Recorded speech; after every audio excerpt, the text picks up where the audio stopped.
एक छोटे से गांव में एक आदमी रहता था। वह भगवान का बहुत बड़ा भक्त था। हर सुबह जल्दी उठता, नहाता और मंदिर जाकर भगवान की पूजा करता था। वह रोज अगरबत्ती जलाता, दीपक लगाता और हाथ जोड़कर भगवान से कहता, हे भगवान, मेरे परिवार को खुश रखिए, मुझे सही रास्ता दिखाइए। लेकिन उसकी जिंदगी में खुशियों की जगह परेशानियां ही बढ़ती जा रही थीं। कभी उसके काम में नुकसान हो जाता, कभी घर में बीमारी आ जाती, कभी पैसों की तंगी हो जाती। धीरे धीरे वह आदमी बहुत दुखी रहने लगा। उसे समझ नहीं आ रहा था कि ऐसा क्यों हो रहा है।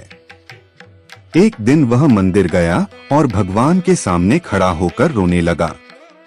उसने दुखी होकर कहा, हे भगवान, मैं रोज आपकी पूजा करता हूँ, आपका नाम लेता हूँ, फिर भी मेरी जिंदगी में इतने दुख क्यों हैं?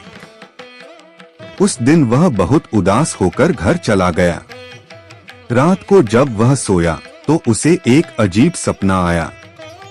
सपने में उसने देखा कि भगवान उसके सामने खड़े हैं और मुस्कुरा रहे हैं। भगवान ने प्यार से कहा, बेटा, तुम दुख को सजा समझ रहे हो, लेकिन यह सजा नहीं है। आदमी ने पूछा, तो फिर यह क्या है प्रभु? भगवान बोले, जब सोना आग में तपता है तभी वह शुद्ध और चमकदार बनता है। उसी तरह जब इंसान मुश्किलों से गुजरता है तभी वह मजबूत बनता है। भगवान ने आगे कहा, जिसे मैं ज्यादा प्यार करता हूँ उसकी परीक्षा भी ज्यादा लेता हूँ, ताकि वह जीवन में और मजबूत बन सके। फिर भगवान ने उसे एक और बात समझाई। उन्होंने कहा, जब तुम्हारी जिंदगी में दुख आते हैं तो समझ लेना कि मैं तुम्हें गिरने नहीं दे रहा, बल्कि तुम्हें कुछ बड़ा बनाने की तैयारी कर रहा हूँ। यह सुनकर उस आदमी की आंखों से आंसू बहने लगे। सुबह जब उसकी नींद खुली तो उसकी सोच पूरी तरह बदल चुकी थी। अब वह भगवान से शिकायत नहीं करता था। वह बस भगवान का नाम लेता और मेहनत करता। धीरे धीरे उसकी जिंदगी में शांति आने लगी, परेशानियां कम होने लगीं और उसके घर में खुशियां लौट आईं।